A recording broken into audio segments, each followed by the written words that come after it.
On my road to becoming a public speaker, there's many things that I want to gain, many skills that I want to gain.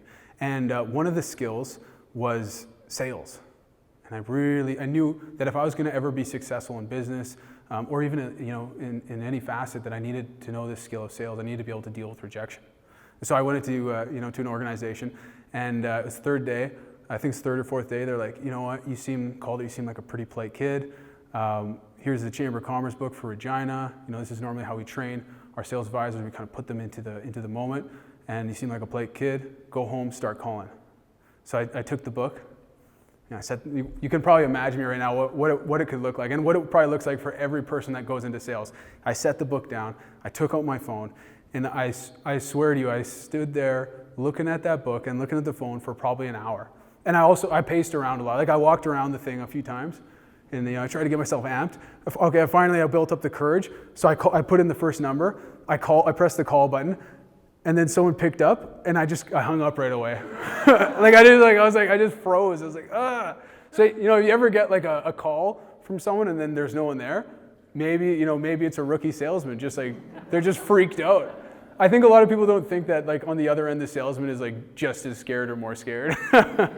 So right off the bat, I knew I had to do this because this is a goal of mine. And so one of the methods that I did is that, of course, I'd stand up.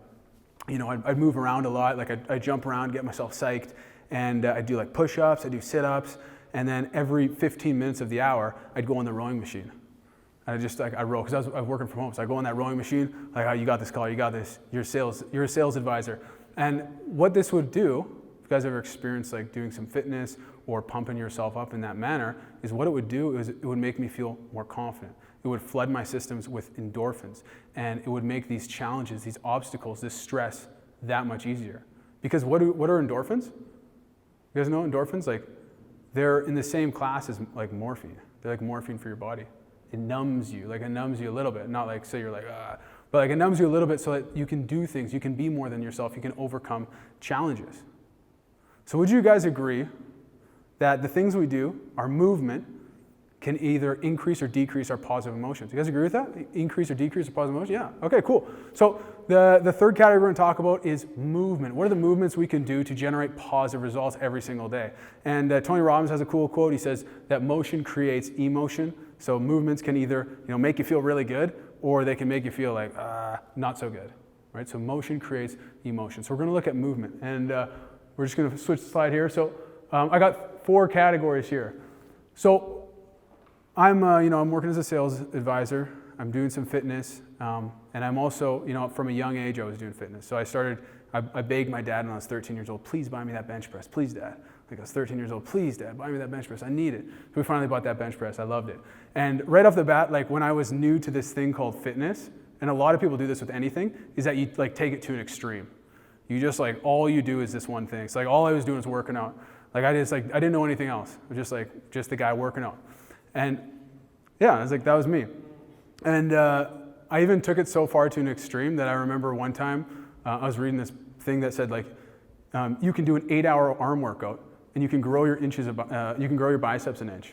So I did this 8-hour arm workout, and like they grew, but from sheer inflammation and swelling, they grew. And then the next day they shrank and they were really sore. So it didn't work. It wasn't an efficient use of time. So, as I got older, life got a little bit more busy. We're all busy people here. I learned that, with fitness, you only need 20 minutes a day. That's it.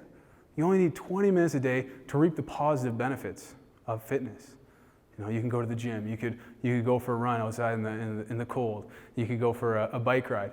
You could do stretching. You could do yoga. There's many different types of fitness that you could do, but all it takes is 20 minutes of movement, and you can increase your positive emotions. And, it's pretty much free.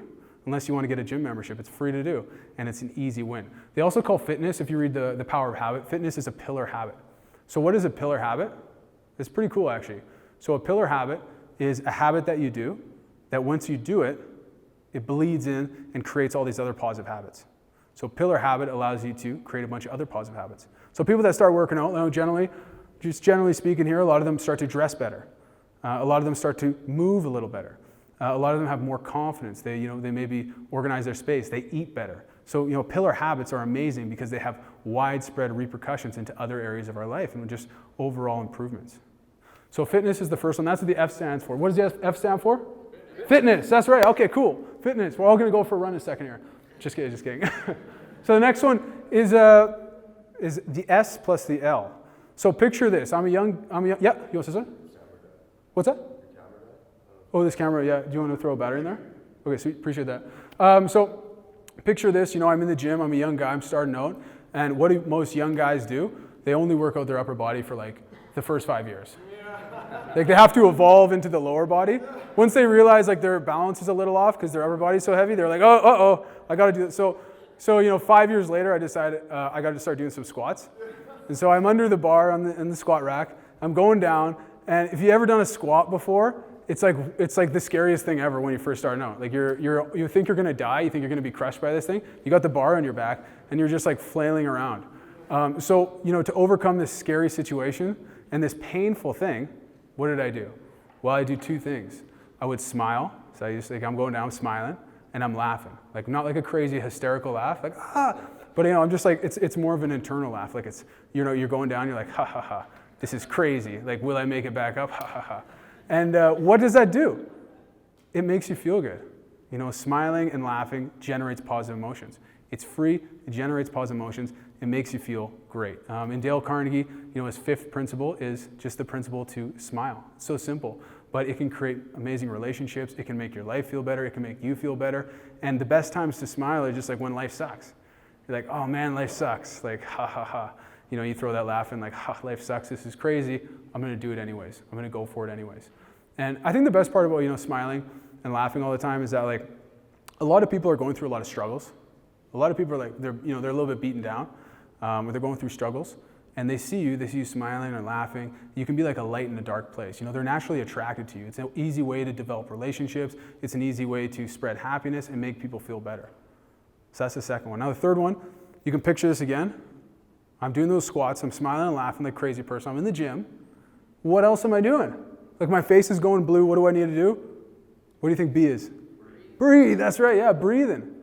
Right? Now you guys are all thinking like, all right, like obviously you gotta breathe to live. If we don't breathe, we're gonna die.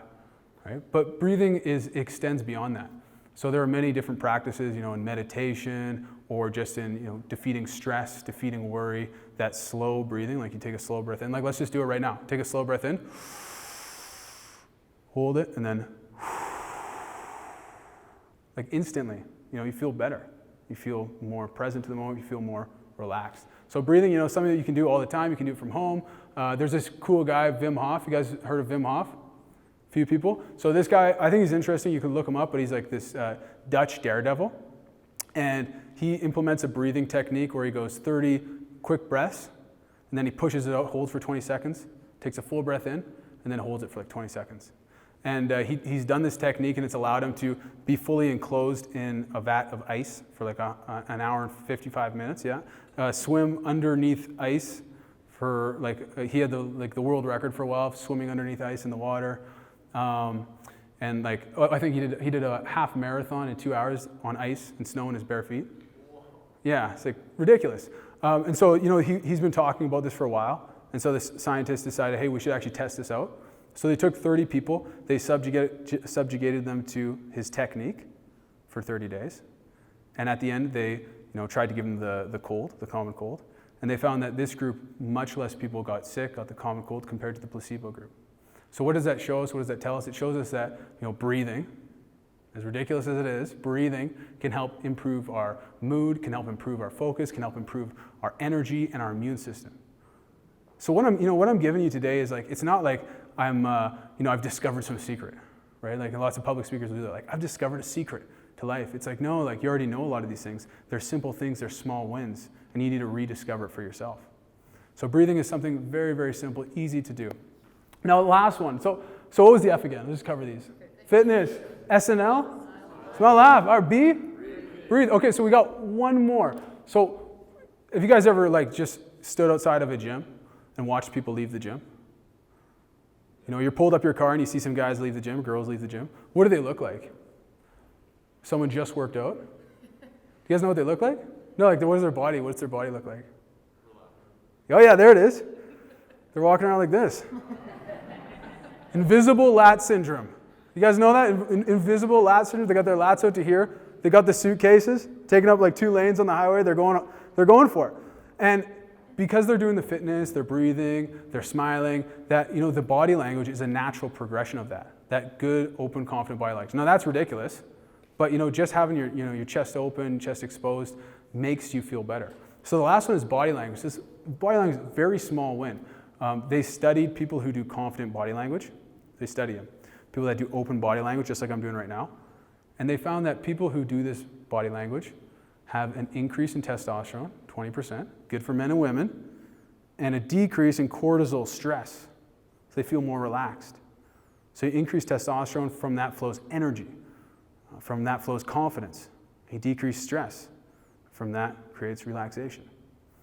So doing, open body language as much as possible when you're sitting, when you're talking to someone, when you're meeting someone, can make you feel so much better. I teach like public speaking courses, and people a lot of times, they have these natural tendencies. They come up to do their speech. You guys have probably seen this before, but like someone naturally just like, they go like that. They go like this, and some people, they cross their legs. They don't even know they're doing it. And then once you cause correct that, you get them to do this open body language, instantly they feel more confident, instantly they feel better, and it's easier to speak, it's easier to do scary things, it's easier to meet someone.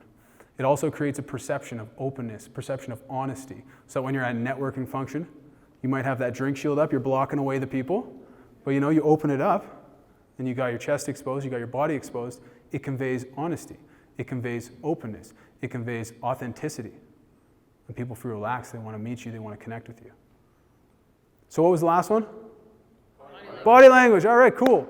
So these are all the great movements that you can do, you can throw into your day, and really just going to flow from that good, positive emotions.